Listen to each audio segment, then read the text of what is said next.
Good morning, everyone. Good morning, good morning. Thank you all for coming. We have a packed house today, which is exciting to see that although it's vacation season, we're all here working on our business and not letting our businesses take vacations. My name's Olivier Lewis. I'm owner of RE/MAX First Realty 2 in Cranford, along with my partner, Carl Sanfilippo, who owns RE/MAX First Realty in East Brunswick. Carl is not available to be here today because he is doing a training out in Pennsylvania. So I will be moderating for our two guest speakers today. But we will be covering appraisals, and we have Bob Souter from First Team Title, who's our sponsor, who will be giving us a quick overview on title. And then Beth Ogilvie from Ogilvie Appraisals will be covering everything appraisals. Appraisals have been a tough thing for us as the market has changed and it's always evolving. It's been a little harder lately to comp properties. A lot of the agents have come to us with questions because sometimes it feels like there's three different markets, right? There's distress, there's your normal sales, and then there's these renovated properties and new constructions, which they all kind of have their different values. And then we have those outlier properties that just don't make sense, right? You can't comp, there's nothing to match them up. So it's been challenging, and that's why we brought in a professional and an expert to kind of help us get a better understanding and grasp of appraisals and best practices when we are comping properties. So that's what we're going to cover today. Thank you all for coming, and we're going to kick it off with Bob Souter from First Team Title. Sorry, everybody. I'm not real used to speaking in front of a crowd. I just wanted to let everybody know I'm with Foundation Title. We have a joint venture with Olivier and you guys. It's called First Team Title. A lot of you have been running your work through us, getting a lot of positive stuff that our process, or Corinne is doing a good job. So if anybody wants to try us, please give us a holler. Be more than happy. You'll get that personal one-on-one questions. You can call me at any time, anything that you need. We have a very large marketing department, which some of you are using. I know Jane uses us and some of the other people in the room.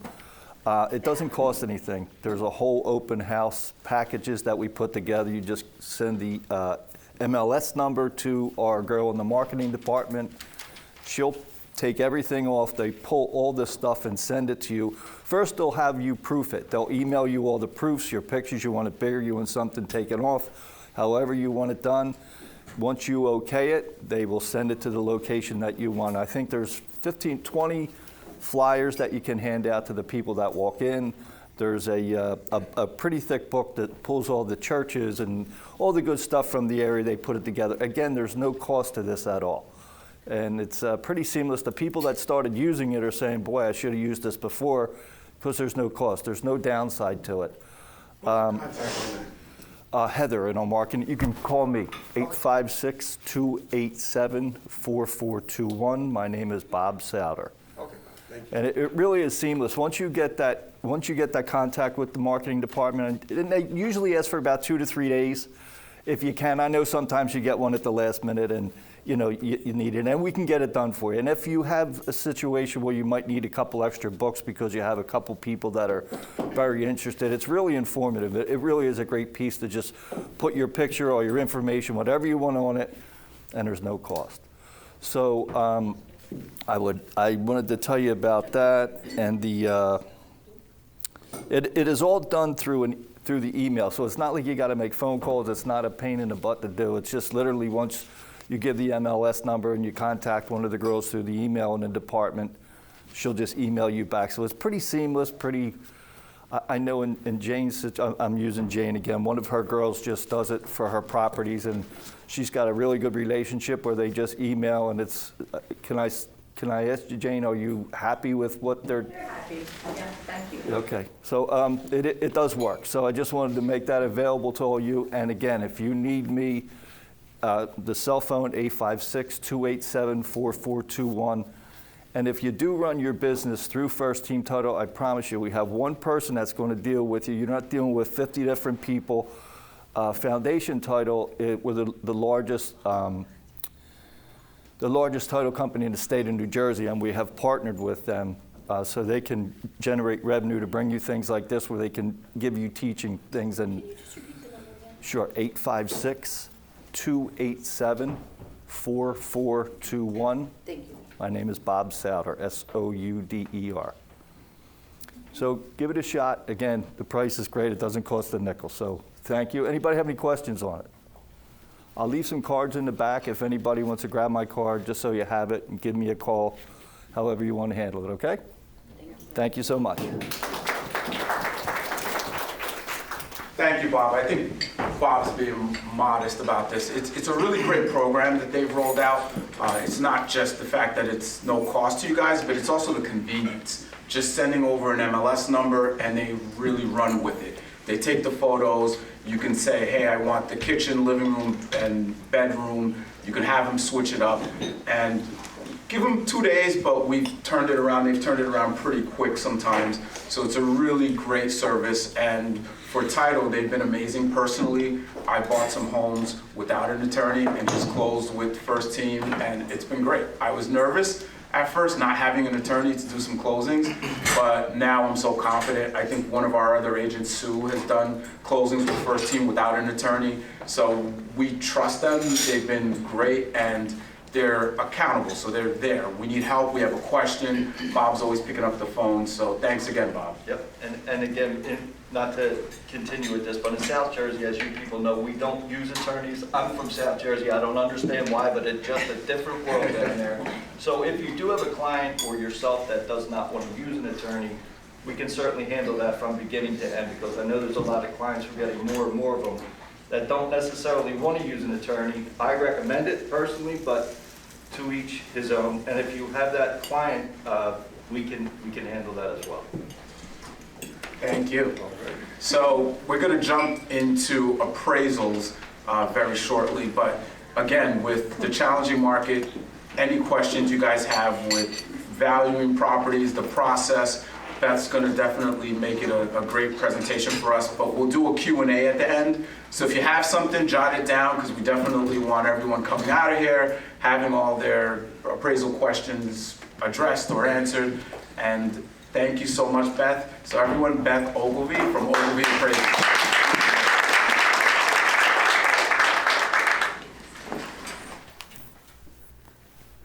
Good morning. So I want to thank Suzanne for putting my name in the hat as potential speakers here. It seemed to work out for me.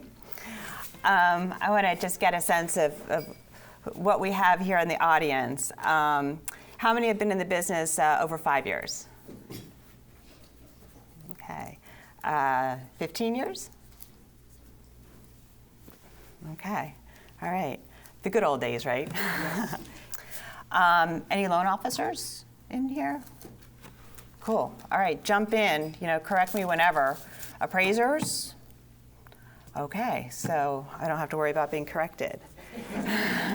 Any yogis here? Uh-oh, I got a stressed crowd. All right, we'll work with that. So I've been appraising for over 30 years, since 1986, before there even was state licensing. And yes, there were computers then. I am state certified, which means that I can do any type of residential, 1 to 4. I can 1 to 4 residential properties, high end. I'm not certified to do commercial. I started in the Philadelphia 5-county area. When I got married, I moved back to New Jersey, where I'm originally from. I work Mercer, Middlesex, Somerset counties. I'm a firm believer that an appraiser who's competent needs to know their area. I know these 3 counties very well. You have to understand the nuances in each town. I'm from Princeton. We have 4 different elementary schools there, totally different market between each one. So it's so important to know your market. I stay in my sandbox. I don't go into other people's sandboxes, but I'll help people who come into my sandbox. I've been in all areas of the industry, staff appraiser, management. I started an appraisal company when I was in Philadelphia. I worked for Norwest, which then became Wells Fargo as a staff appraiser. And then I went out on my own in 2000. I do appraisals for many different purposes, for lending purposes, relocation, removing private mortgage insurance, divorce, tax appeals, estates, pre-listings, and imputed income. I got my MBA along the way, and I have 2 wonderful children. State licensing for real estate appraisers came into effect in the 80s, and it got expedited because of the crash of the market. And life was good for a while until the market crashed around 2007, 2008. In response to the crash, the response, not surprising to many, was a little politically motivated, but we ended up with Home Valuation Code of Conduct, also known as HVCC. That was formed by Freddie Mac, the Federal Housing Financing Agency, and the New York Attorney General. And it stated that effective May 1st, 2009, the Freddie Mac seller and services must represent and warrant that the appraisal report is obtained in a manner consistent with this code. The one portion of the code that was most devastating to the appraisal industry was that appraisers no longer worked directly for the lender. Lenders had to order appraisals through appraisal management companies. They wanted to distance the appraisers from the realtors, from the lenders. There was the notion that it was too cozy of a situation, and appraisers were being unduly influenced, and as a result, a lot of properties were being overfinanced. The problem with the HVCC, it was a good concept, but there was no regulation. There was no oversight of it. And there was no regulation in terms of what constituted an appraisal management company. So what ended up happening, first of all, it affected over 1 million appraisers in the industry, was that, first of all, our fees got cut because appraisal management companies took off, their portion of the fee, which again was not regulated. You ended up getting a lot of unqualified appraisers, because what the appraisal management companies would do was they get a panel of appraisers and they just rotated. And it really didn't depend on your area of expertise. A lot of really qualified appraisers had a lot of other work. They wouldn't do work for the appraisal management companies. So you ended up with a lot of unqualified appraisers who would go into any sandbox and who did not know the area. And so even where I live, I'm in Princeton, and believe it or not, Princeton mailing address is 3 counties. Appraisers sometimes would just go look at Princeton, and they wouldn't understand the nuances there. So you ended up having deals fall through, and as realtors, buyers, sellers, you could appeal the appraisal, but that would involve you contacting the buyer had to initiate it. The buyer goes to the loan officer goes to the appraisal management company. Appraisal management company goes to the appraiser. Appraiser has already finished the appraisal. Appraisal has been paid. They've been paid for the appraisal. They're on to their next one. And so I don't say all the time, but a lot of times it's just easier for the appraiser to take the path of least resistance, which was just say, oh, that supporting information is not relevant, my value stands. And boom, they're right back on the rotating panel. So there were no consequences. So deals fall through, and there's very little recourse. And then overall in the appraisal business for loans, there's just not as many qualified appraisers. So now, 20 years later, fortunately, we're starting to see the pendulum swing a little bit more neutral. Unfortunately, it's at as a result of a lot of AMCs going out of business now. Because they weren't regulated, there was no structure in terms of their fees and their profits or anything. So there's one company called Evaluation Solutions, who was a large AMC. They were primarily servicing Chase Bank, and they folded, and they owed over $11 million to appraiser fees.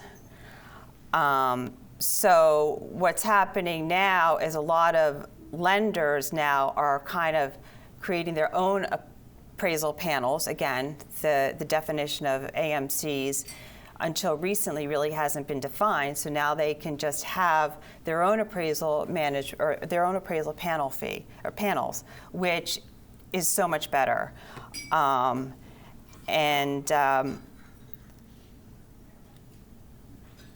So I think this is a good time maybe to segue into the relationship with the appraisers and the realtors. I have a quiz. So this I found in Appraisal Buzz, and I thought it was really relevant to this group. So I'm going to ask a couple questions here. Can real estate agents and appraisers communicate with each other concerning the subject property? Okay. Yes, A. No. C, only indirectly through the lender, or D, only indirectly through the buyer and seller.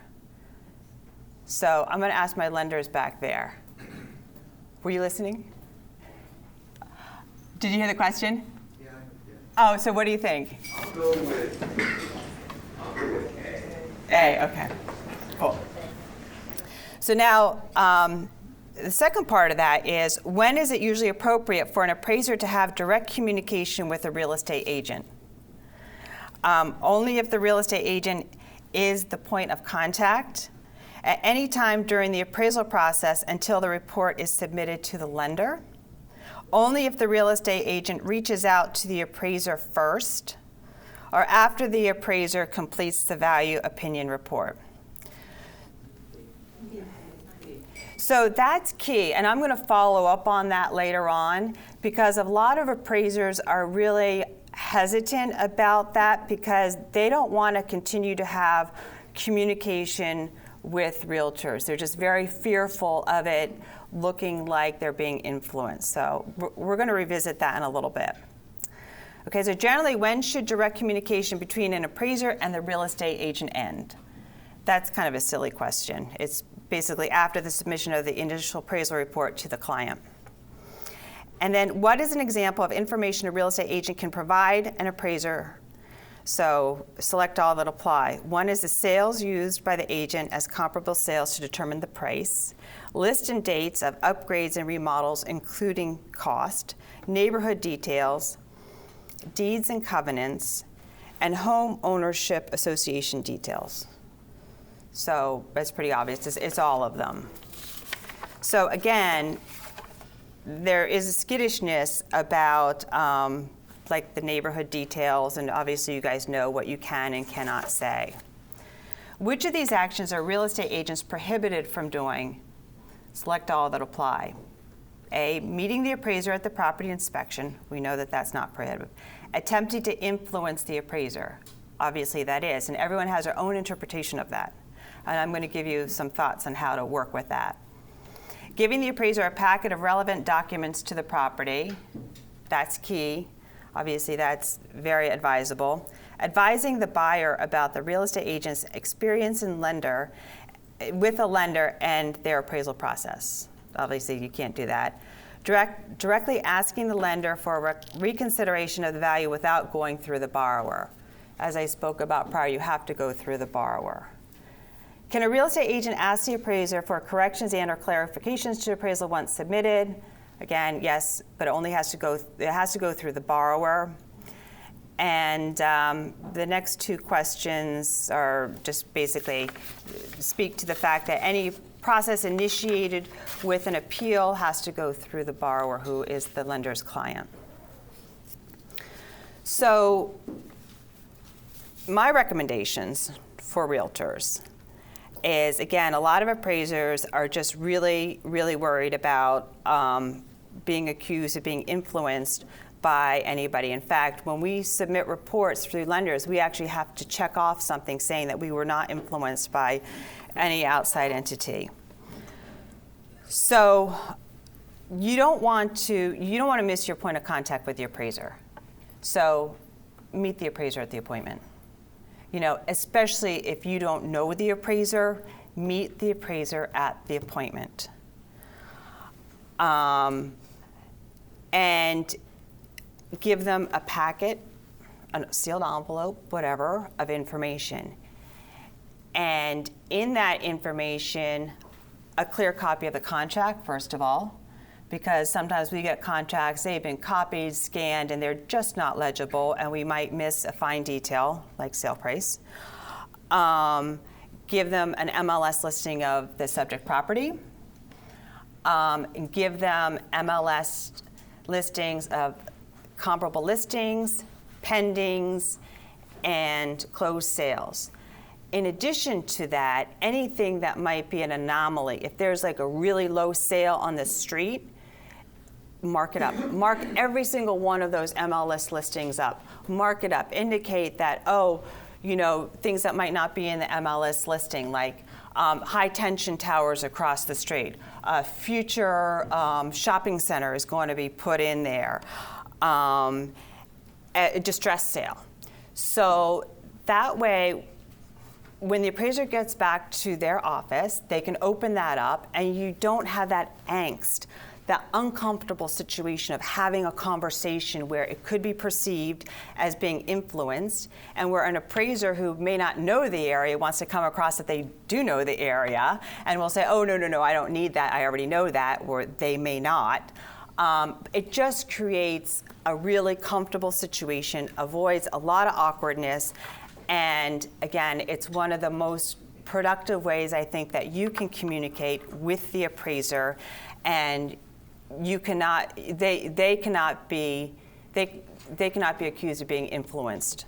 You're just providing them information, and it's factual information.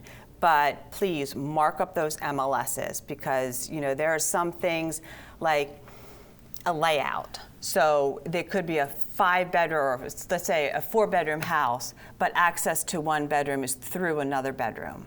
Okay, that may not be explained in the MLS, but if you know that, explain it, because in our world, that's a 3-bedroom property, not a 4-bedroom property. So I can't stress that enough, to have all that information. And even if you have a site plan, put that in. Or I know a lot of real estate offices now have sketches of the properties. Put that in. Because that might be the only time that you get to have a conversation with that appraiser. The other thing I ask that realtors do too, if you have an appraiser call you up and they want information on a sale that you had, and they have certain questions about it, please answer them, because those are appraisers who are doing their job. They're the professional appraisers. They're trying to be thorough. And the other part of that is that property that they're appraising could be the comp for your next sale. So the more we work together, I think that the easier it's going to be, and the more professional, and the less difficulty we're going to create for ourselves. So now back to my world in terms of what we have to deal with for the appraisers. A few years ago, in an effort to expedite the appraisal submittal process for loans with Fannie and Freddie, at the direction of the Federal Housing Finance Agency, they developed what's called Uniform Appraisal Data Set, or UAD. So this is a lot of the fields in the appraisal form now are coded.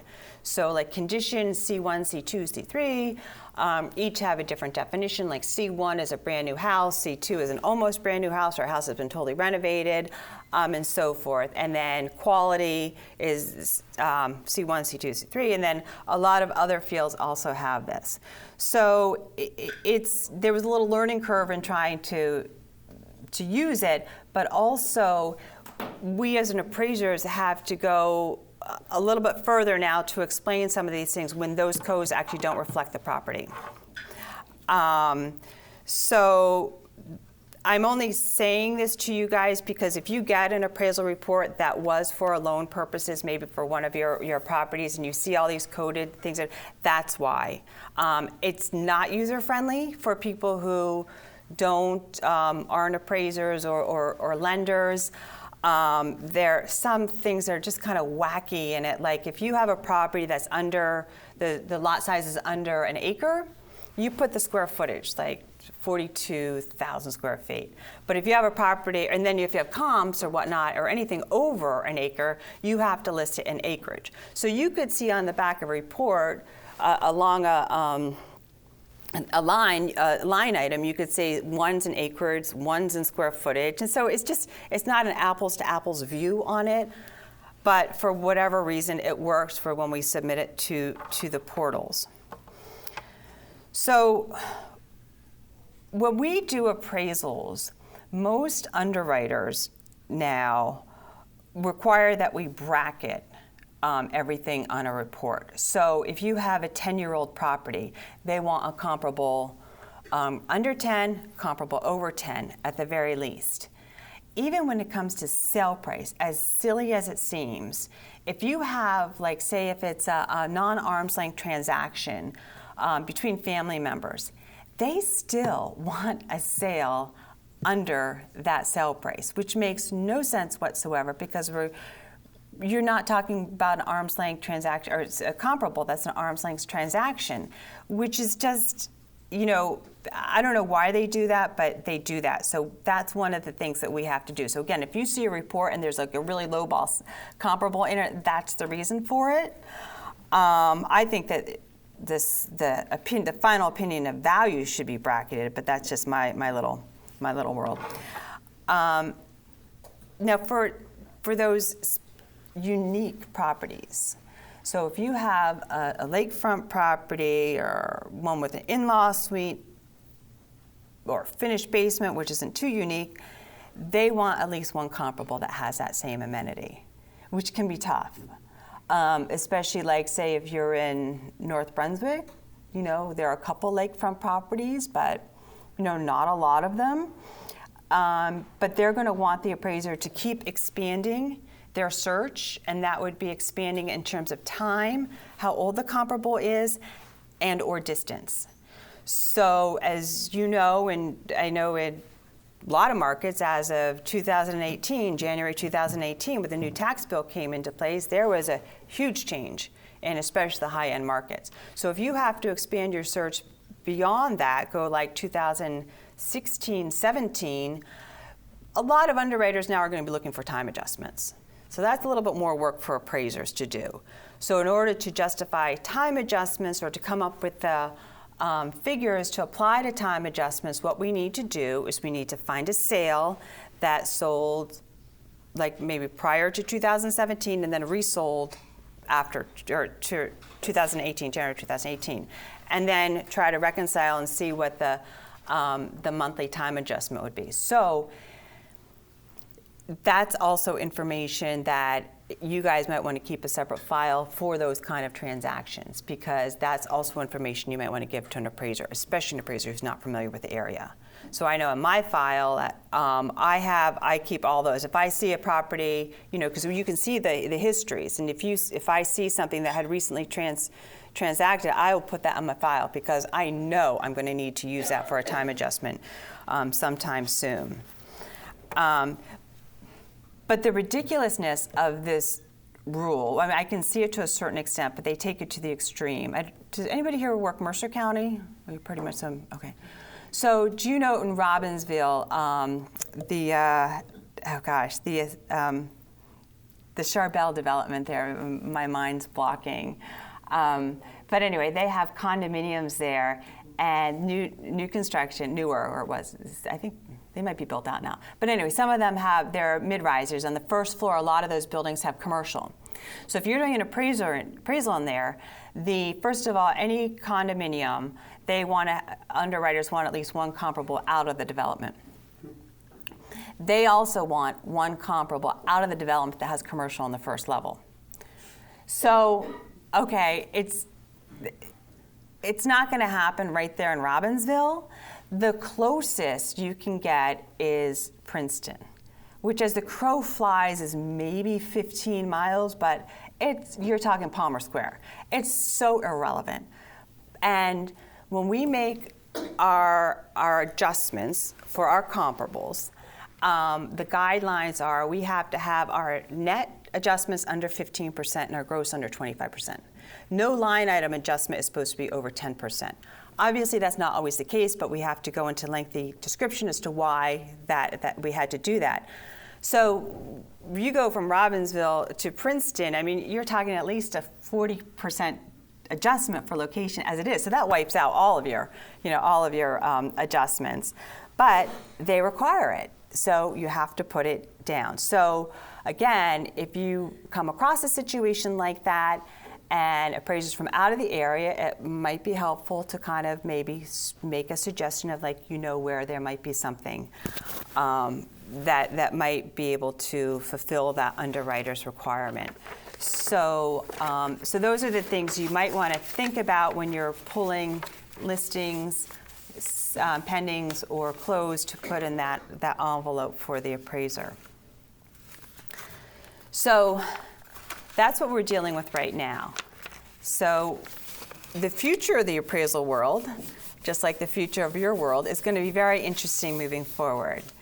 The millennials, like many of you probably are forcing businesses, which I think is a strong word, but I think they're definitely influencing businesses to be more fintech, which is a new word in my world, but financial technology. So I think, and I know my kids are this way, they want everything's on their app, everything. I mean, they don't even have desktops. Most people don't have desktops anymore. But even their laptops, they rarely use. Everything, they want it right there on their smartphone.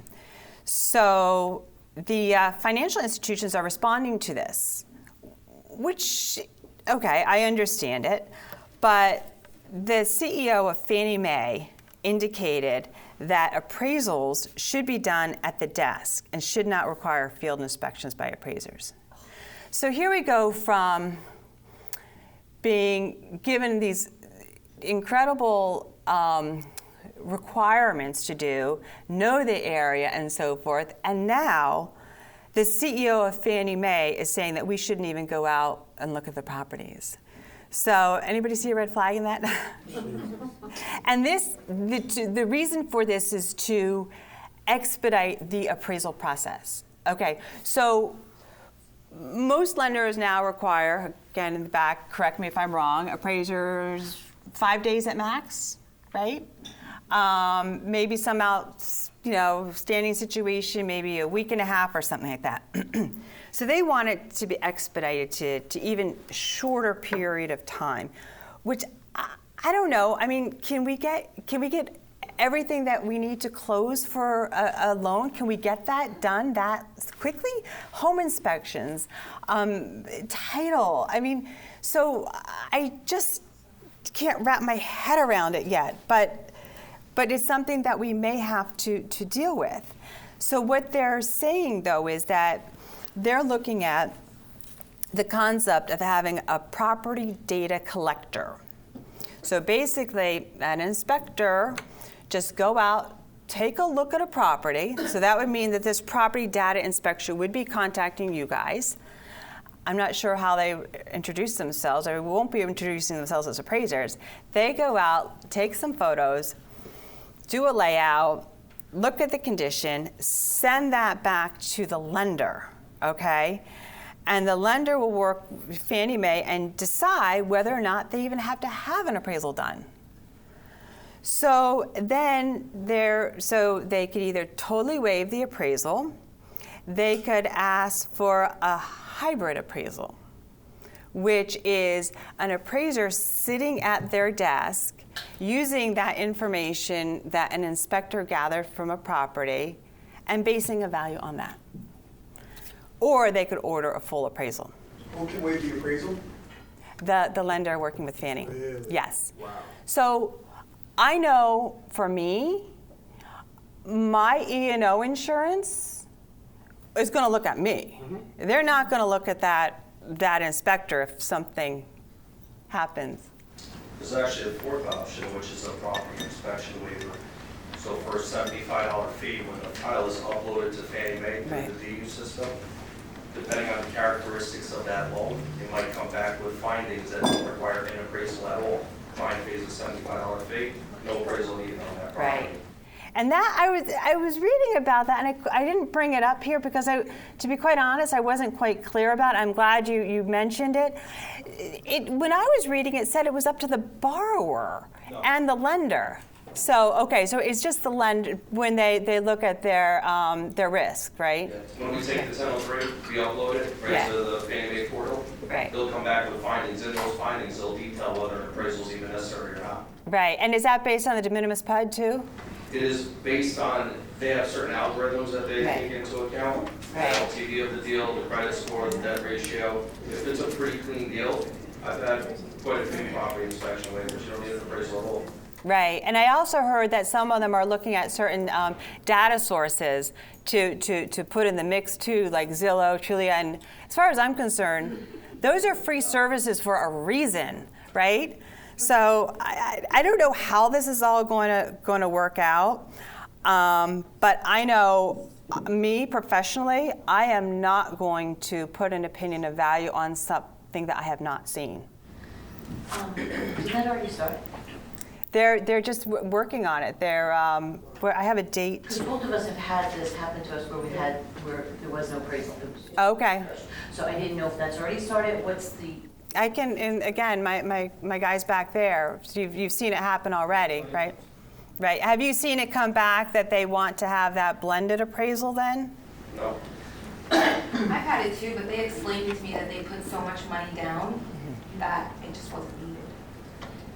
Right. Yeah. I've seen that. That's been around for yeah. It just seems like we're going back to. We're going right back to creating a problem, and I'm not sure what the benefit is because if you cost-wise, I mean, cost versus your risk, I don't quite understand it. Who makes that call? Is it the lender or the buyer? It's Fannie and Freddie, right?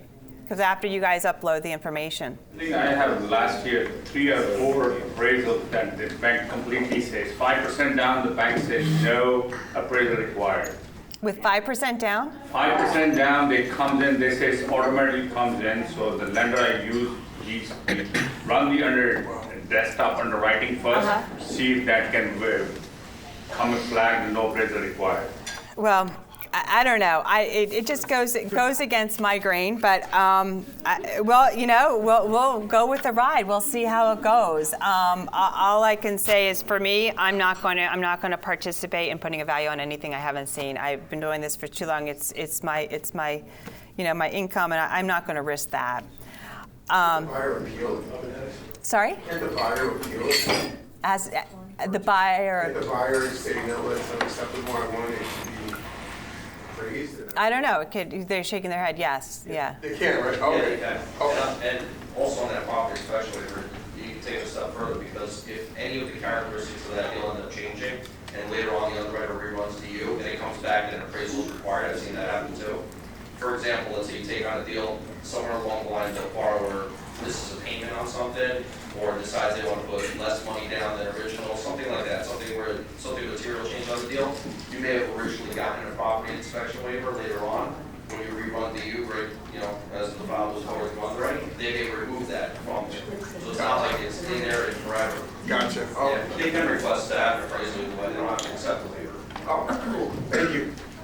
So when appraisal is required, I just want to give you I think I've explained some of the things that I think that how we could work together with getting good qualified appraisals, even when an appraiser is not familiar with the area. But some of the, like an ideal appraisal for an underwriter, just so you know, would be using all comparables that are under 3 months old, and closing dates, they are within a mile, and they're within 20% of gross living area of the subject property. So that's an ideal cookie cutter appraisal, which probably if it's so ideal cookie cutter, they're probably not even going to order them anymore. But just so you know, if you're pulling comps, those are, that's the immediate criteria. And then again, sure, closed within 3 months of the date of the inspection, the effective date of the appraisal, within a mile,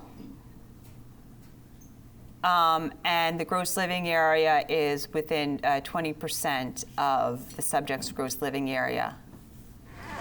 Okay, so I'm all about that. How do you, as an appraiser, get be 20% of the gross living area when we as realtors don't put in what We go public records. Fortunately, there are a lot of public records. we can't even find them, so is there a place? Yeah, well, so there's that New Jersey state tax, a state assessor website, and it always, when you Google it, always comes up with Monmouth County first. I don't know why.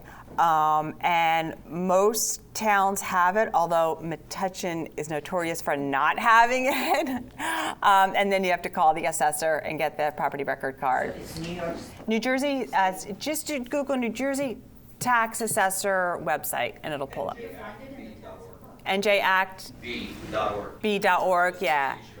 Yeah, and it's a free service.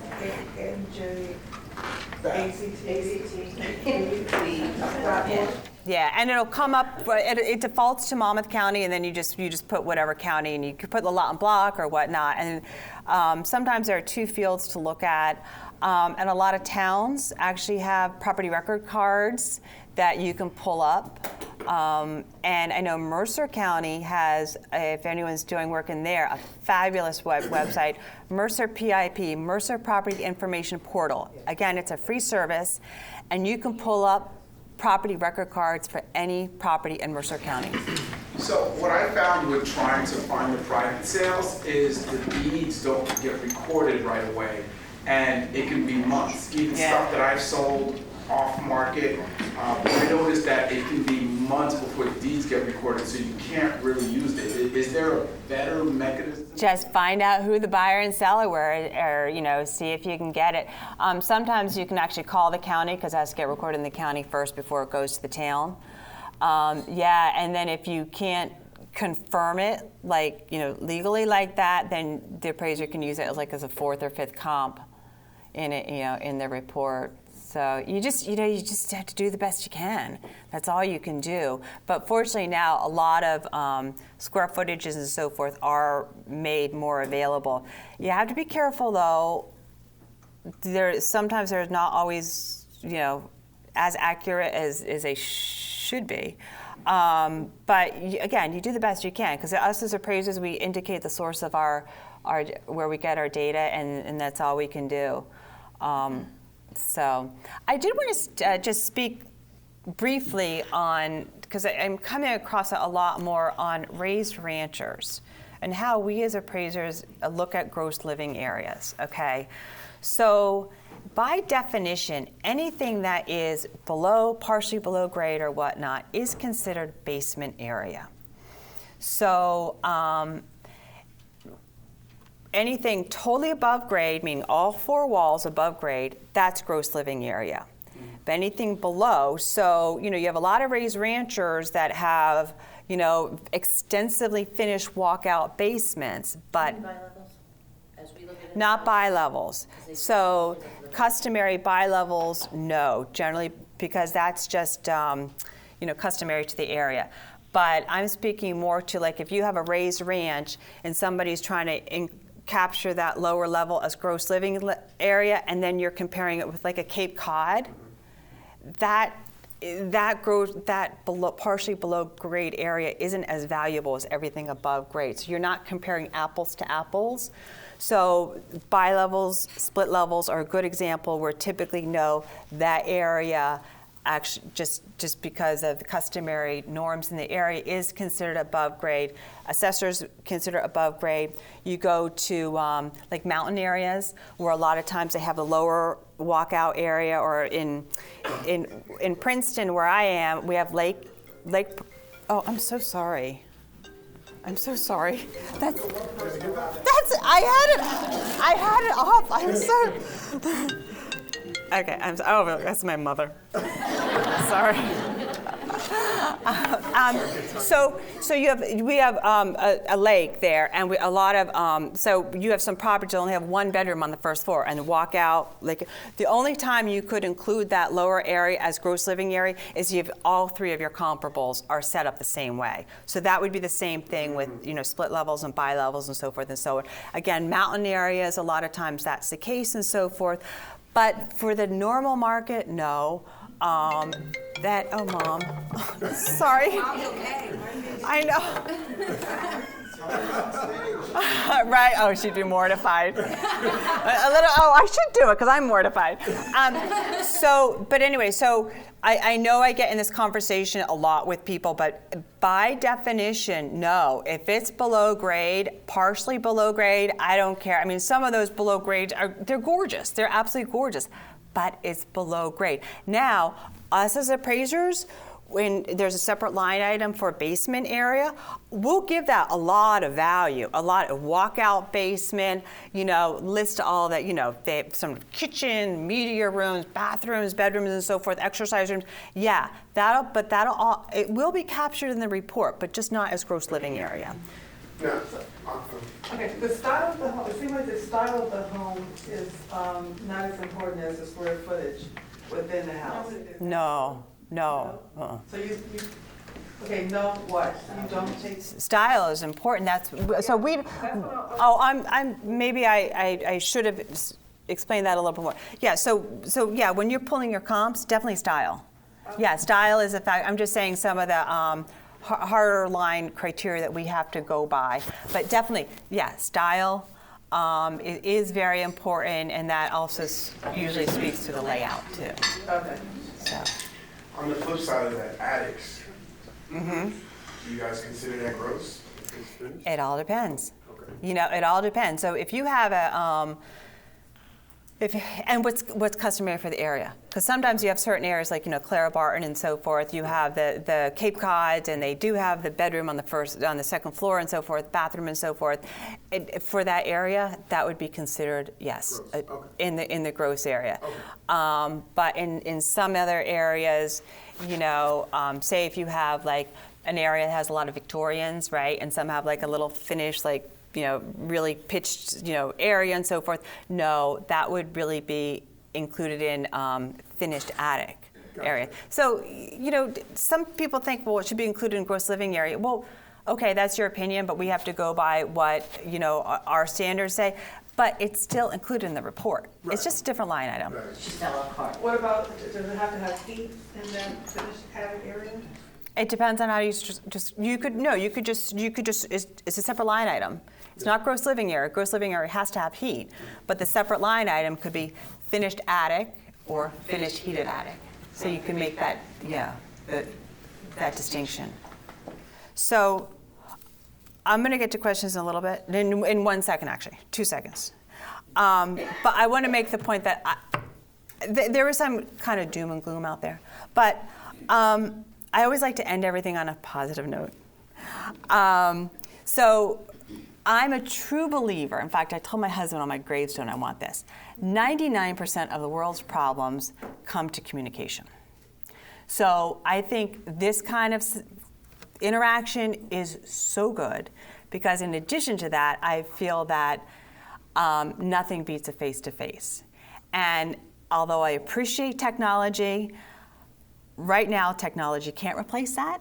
So I think that it's really important to continue to have these conversations, especially as things evolve or change, if you want to look at it that way, in the market. So on that note, if there are any questions? 3, okay. Mom, I'll call you back. No, just kidding. No. When doing appraisals, will the appraiser take into account any Facebooks that has been sold in the last 1 year? We are supposed to do so. FSBO that might not be in the MLS. Yes. Yeah. So again, that would be a good thing for you to present to the table because an appraiser might not have that information. So some things aren't recorded; they can't find them right away. Sometimes on some of the for sale by owner websites, they fizzle out after they've been closed. So that a lot of times. The only thing I have is the tax records that has been sold January 18 and. But no other information on it? Whatever it is. So that you could present to the appraiser and they could use that for descriptive purposes. But if there is no other information about the marketing of that property, that would be really difficult for an appraiser to use as one of their primary comps. And third or the fourth comp rather than being the first one. Yeah, but even something like that, if there's not a lot of information about it, they would probably just talk about it in the report. Yeah, because it'd be hard to get, unless they could get a reliable property record card that actually indicates all the interior features. It might be difficult to do that. So if I know the property very well, but it's been sold by FISBO, I can write the description and give it to her. Yep. And just want to get back, so we work, when I speak to main comparables, we have to have at least 3 comparables. Most lenders require us to have either 1 or 2 listing or pending sales, and then all this other just, information we can put on the grids too. I recently came, it was a couple of months ago, that I didn't have any comps for one of my listings, and I had to go, this is 19, I had to go into 17 to pull the comps. How do you adjust the time rate or the time number to accommodate that appreciation or depreciation of that property? So first of all, as an appraiser, if I had to use 3 comps that are 2 years old, that would never fly. I'd have to go further or use, whatever. But if for any time adjustments, you look at, you get a sale property that's, resold within, a time period of like 2 years, and then you make the adjustment. You do a prorated. Is there a number that I? Yeah, because so if you have a property that's sold for $100,000, and then 2 years later it sold for. No, it was sold 2 years ago, but it never got resold again. Right. So I understand. So what we as appraisers do, we look at any sale in that area that has resold, and we use that prorated monthly rate and apply that to the comparable. Well, it depends. On area to area? Oh, it depends on what that resale that the appraiser is using as data indicates. So, like, just say for example, there's a property that sold for $100,000 2 years ago, and just now it sold for $50,000. Okay, so you look at not your property, but any property in that area. So then you divide 50,000 by 24 months, and you get a monthly depreciation, and then you would apply it to that sale that sold in 2017 that is using as a comparable. Okay. And my last question. I do a lot of FISBOs. Okay. So I came across 3 properties. The Zillow square footage says X amount, whereas the tax record says Y amount, and there is a difference. It's not like a couple of 100 square feet, but there's a difference of 1,500 square feet. Okay. So which is the free service? Yes, it is. Okay. So as an Is there something fishy going on between this could be. information? Could be, but you know what? An appraiser, if they get pulled up to the state and have to defend a value, they can hang their hat on the assessor's number. They cannot hang their hat on the Zillow number. Zillow can be manipulated by the seller. I went in today and changed my thing to 7,000 square feet. So you can never use Zillow for a comparable as opposed to. So technically, they might have done some improvements to the house, but they have not filed any permits, and something is. Technically, they went in and changed what they wanted it to be. Yeah. But as an appraiser, if I have like, it's a cookie cutter development, and I see that one has a huge addition on the back, and that in public records are all listed the same square footage, think, well, there is something else going on there, and you do a little bit more work to figure it out.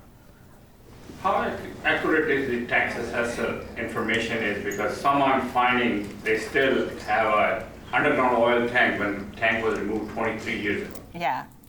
Oh, I didn't realize tax assessors, they put oil tanks in there? Yes, I saw the report because we have one property just pull out, and I went to tax assessor, he said, oh, this house is still heated by an underground oil tank. I said, Underground. Oh, because it's still heated, right? Yeah, and that means, okay. But it's case by case. It's town by town. Really, it's town. I mean, there's some that are just like spot on, and some you just got to take with a grain of salt. Yeah. So I had Sorry, why do you have to seal the envelope that you give to the? Oh, I'm just saying, don't discuss it right there. Just give it to the appraiser. What if he asks you? So, oh, well, I guess you could. Sure, I mean, you don't be rude, but yeah, you could. Now, you have made a statement, don't shoot, no, go. I'm sorry.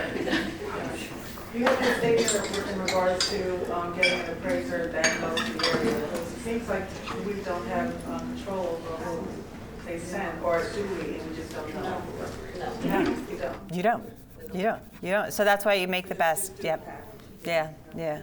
Susie. Okay, so how do you guys expect us to help you go through that? In the same respect, every appraiser that calls me regarding help, I always put their name down, which property and stuff. Is there some kind of confidentiality that, I don't know, if you called me for a property and said 223 Main Street, can you tell me if this is blah, blah, blah? Is there a confidentiality with you and the lender or whoever you are doing that appraisal for that you can't tell me why you're doing it so that it can help us as well? So if you're doing a refinance or you're doing a resale. Yeah, it is kind of a one-way street. I mean, we can, sorry, we can say we're working on appraisal. We're in the neighborhood. We're working on a refinance in the neighborhood, but we really can't give you the address. So if I'm comping a cape and I can't find comps that are capes, what's the best strategy to figure out the value? So for capes, or just any home, if the style is different and you can't find apples to apples, can you go bigger? Can you go smaller? You know what? My rule of thumb is make sure. So in the appraisal report, we have the subject, we have a list of the line items, square footage, blah blah blah, and then you have the three comparables and their line items. My rule of thumb: mix and match. So get one from the neighborhood. It might be, really funky compared to the subject. Go further, get one similar style. So each line item, there's not an adjustment. So at least one comp has something similar to the subject property. And we're gonna probably have to do like 5 or 6 comparables. But you just kind of mix and match and just try to, create as best a picture as you can. Obviously you can't make up comps, but so you just have to do the best you can. And that's where it's so important to know the neighborhood. You need to know if you're going into a neighborhood that has more demand or less demand, and you might have to make an adjustment for it. And that's why you have to know your area. So, and if they don't, that's where realtors can really help. So. Oh, right behind you first. I'm sorry. She's at her.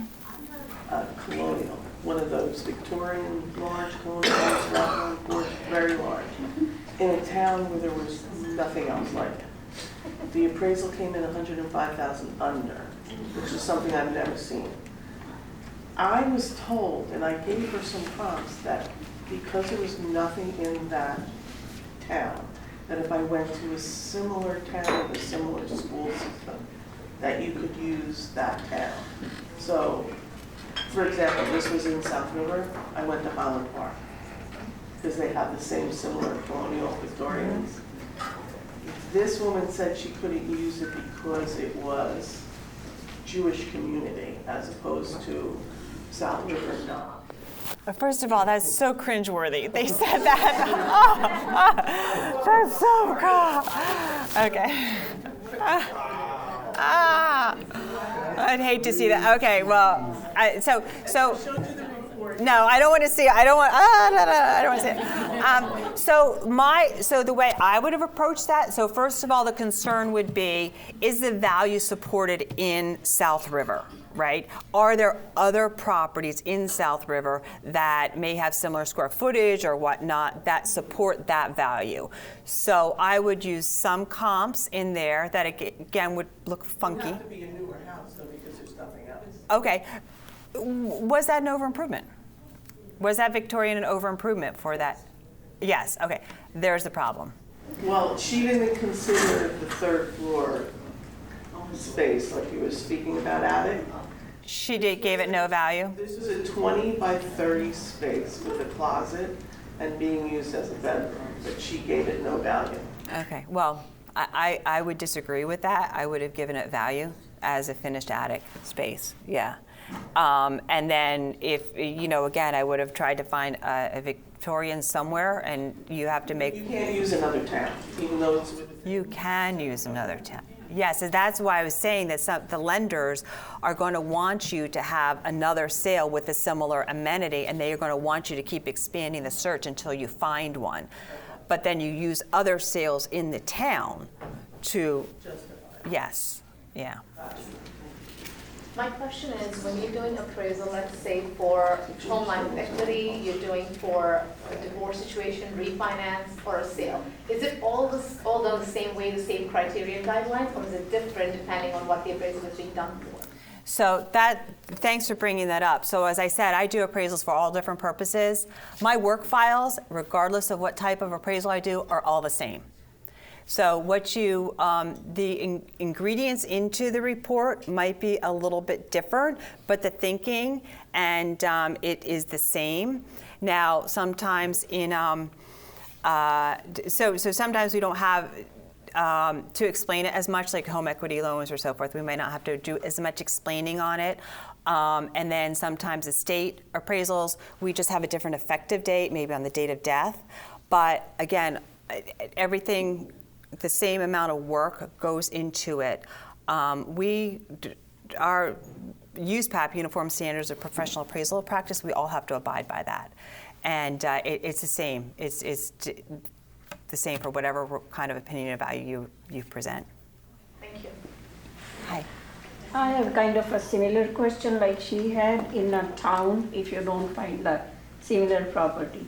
Like I have a house which is on a rural street, and they have a septic tank, and it's a 2 kitchen, but it's a very big house.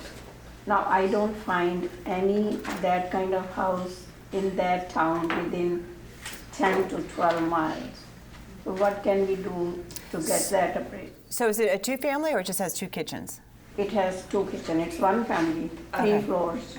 Okay. The basement and the main floor and the upstairs. So again, as an appraiser, I would just try to find, for obviously, at least one comp with a septic system, because septic is becoming a big issue. And then at least one other comp. It might be public sewer, but it has 2 kitchens in it.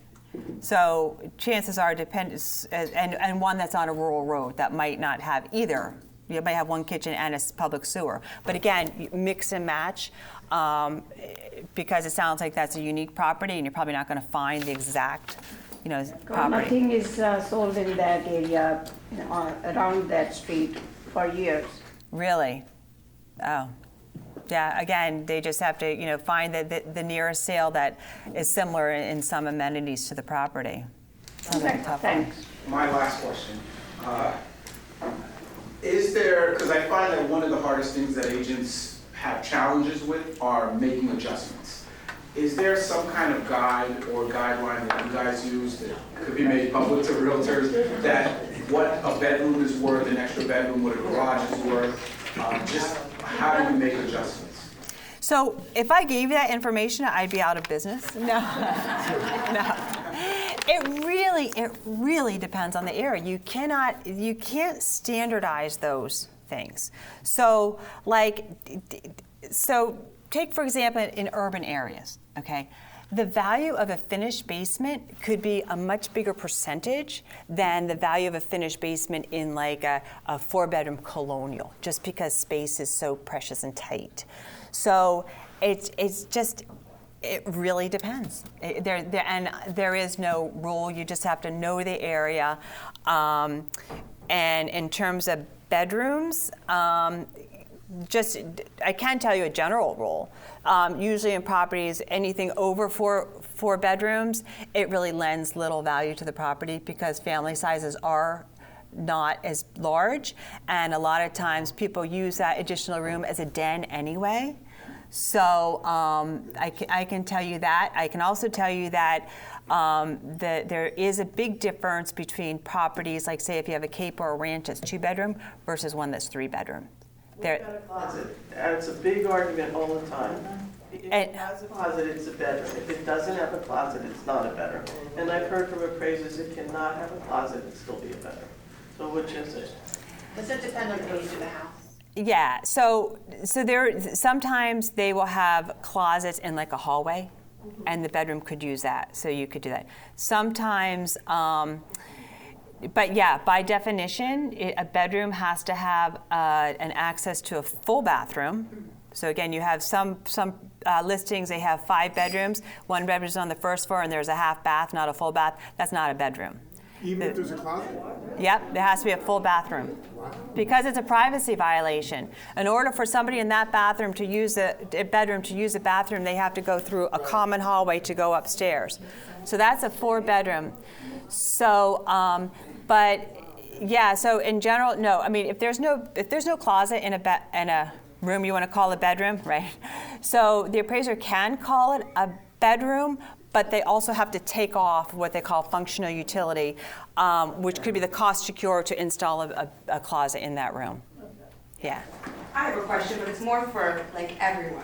So this is like an ongoing debate. Who is supposed to meet the appraiser? The buyer's agent or the listing agent? Buyers. Normally you want the buyers. But why? You made the price. That's You you're representing the buyers. Yeah, right, but you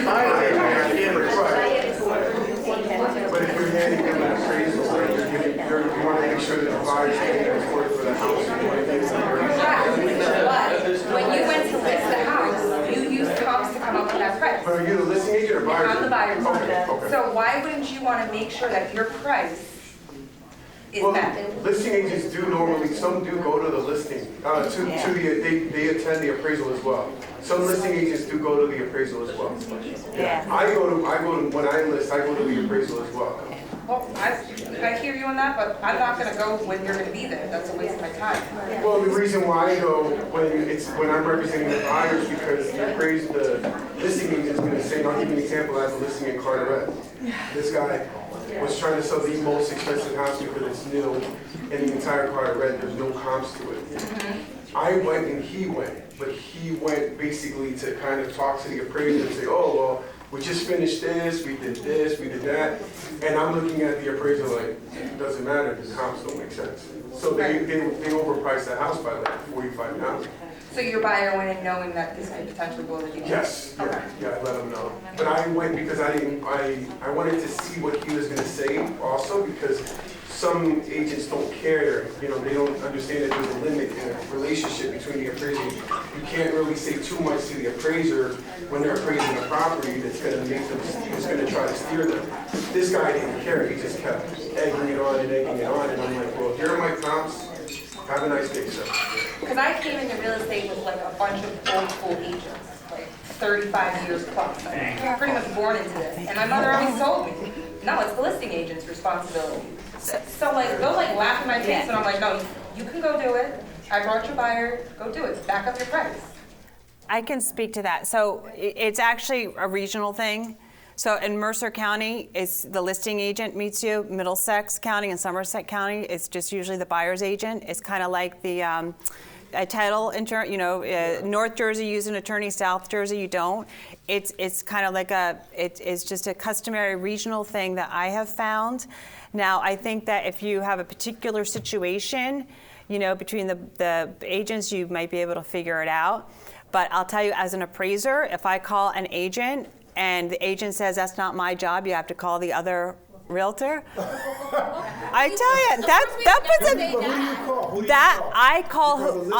I call whoever is on the contact, whoever the mortgage company gives me to contact. Which is normally the buyers. It depends. It's not. It depends. So, but anyway, so but either way, it shouldn't matter, because you're not supposed to influence the appraiser. And if, like, say, if you're the listing agent, you're the selling agent, you're meeting the appraiser, then you could, and you have information to give, then you could just give it to him to give whatever. Mm-hmm. So it really shouldn't matter who meets them, but just as long as whoever meets them gives them the information. Who would you call? Again, I call whoever the first. Let's just say that you didn't get the sheet, right? You're just driving. It would depend if I'm Mercer or Middlesex. Yeah, gotcha. and Mercer I call the listing agent. Okay. Yep, Gotcha. yep, Okay. yep. So. How does solar panels affect We're not there yet. So still in the state of New Jersey, assessors look at them as non-realty items. You know, and the other thing with solar panels is there's a generational factor there. You know, the first generation of solar panels did a lot of damage to roofs. They're very unsightly, and a lot of buyers ask them to be removed. So until we get firm data on them, we're not going to be able to give value. Now there is a thing with some, it started about, I don't know, like 7 years ago, but I just haven't seen it move forward. It's called the HERS, Home Energy Rating System or something like that. And you can get a number.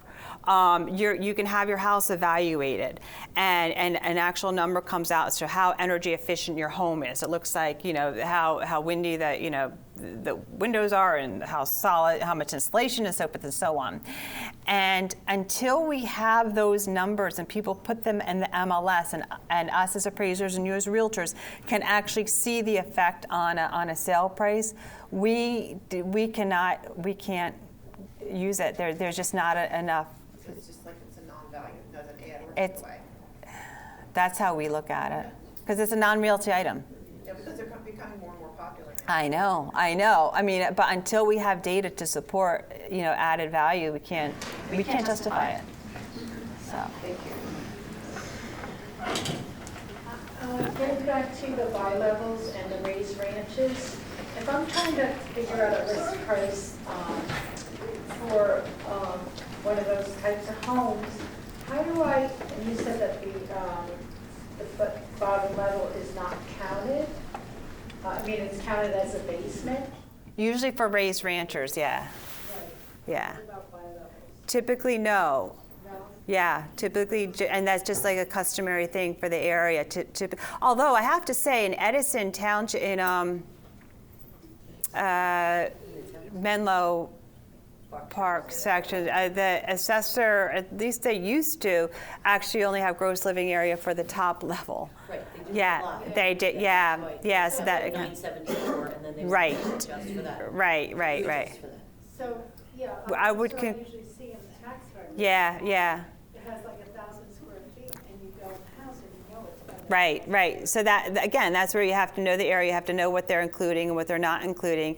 And then, I mean, at the end of the day, the important thing is the report be apples to apples.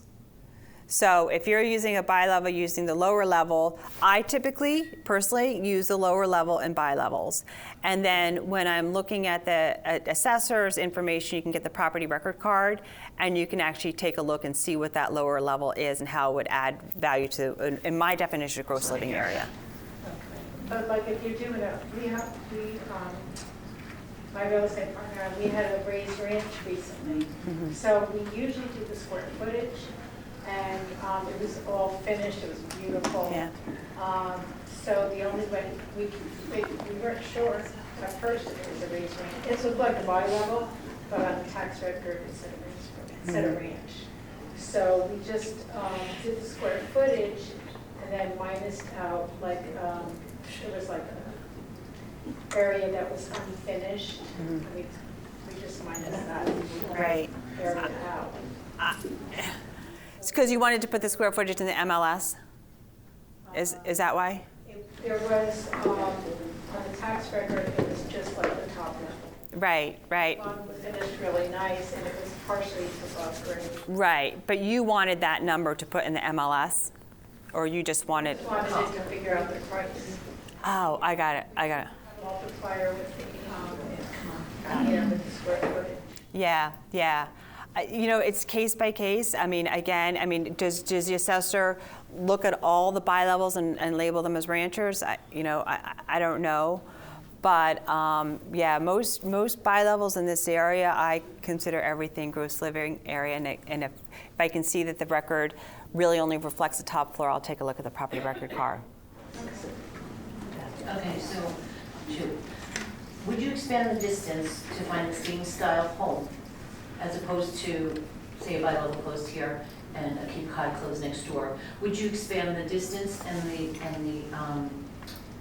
distance and the time frame over taking something in proximity? I'd use it all. You use Use it all. Yeah, yep. And then also. In order to provide one that matches that amenity in the subject. Yes, you go further. Second one, is there any requirements for the, I know you do Mercer, Somerset, Middlesex. If I'm getting an appraisal done today in Middlesex, is there a requirement from the lenders to the, or management companies, that that appraiser knows the area? Like Menlo Park Terrace is a perfect example. They think it's in, half the time you have to explain it's not in touch it. So you know that, you're smiling, I know you know that, we work together, but not every appraiser gets that. Right. And that saves an appeal later, that saves problems later. You don't want to come off as a know-it-all if you're the buyer's agent or the seller's agent to the appraiser, because some of them come in with attitudes. Right. So how do you know that you're getting a qualified appraiser who knows the area? You don't. You don't. That's why, getting back to my soapbox, you give them that envelope and explain everything on all those MLSs. Right. Yeah, and even maybe give them a copy of the public records. So there's no requirement that I could get, because You're licensed in New Jersey, you can appraise anywhere. Yeah. Yeah. When a seller is selling, first owner of the house, he bought it from a developer, first owner of the house, and asked for the developer, asked for the drawings, the square footage is, let's say, 3,500. But he's selling 3 years down the road, and the appraiser comes into appraisal. Right. But instead of saying as 3,500 as per his measurements, he says the house is only 31, just for argument's sake. And he took out the cathedral ceiling, which there is nothing. Is a standard practice for the appraisers to take that, the entry foyer where Yes. there is no second level? Correct, yes. Full space. Right. The 2-story cathedral ceiling, yeah. So they It's not, take out that space. it's not included in gross living area. But then how come the builders register it as 3,500 and not as 3,100? And wouldn't that affect the taxes also? Good. It depends on if the tax assessor goes out and measures it themselves. Because the tax assessors, they're supposed to use the same criteria as we do. So it depends on if they went out to measure it. Yeah, that's a common problem. That's a common problem. But we have to go by what we measure again. That's why I don't put my value on anything I don't inspect. Does this really happen? And now I- we're really careful not to include the Yeah. not living space. Whatever it is, take at least 200 square feet. I hear it. I see it all the time. And it used to be a day when they would include the square footage of the garage in the gross living area too. But we don't see that as much. But yeah, definitely it's a problem. I'll take one more question. As Beth's mom is waiting for Beth to get back to her. Yes. Yes, I have a question about appealing the outcome of appraisals. Yes. What would you recommend to be the best way to properly appeal the outcome of an appraisal? There's really only one way. You got to start with the buyer.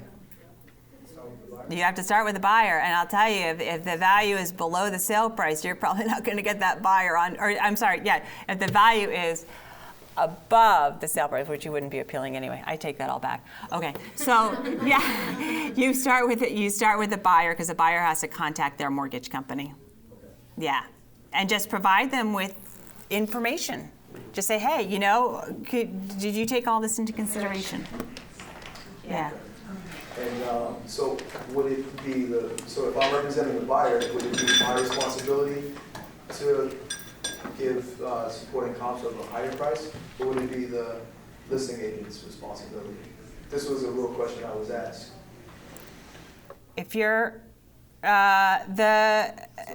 if the appraisal came in below below the agreed upon price, right. Is it my responsibility as a buyer's agent to give comps to show a higher price, or would that be the responsibility of the listing? It depends on who wants to initiate the appeal. Because I would think that the listing agent probably would want to initiate the appeal, and the listing agent would contact you and say, hey, you know, can we appeal this? And if you're in agreement, you give it to the buyer. If the buyer's in agreement, then it goes to the lender.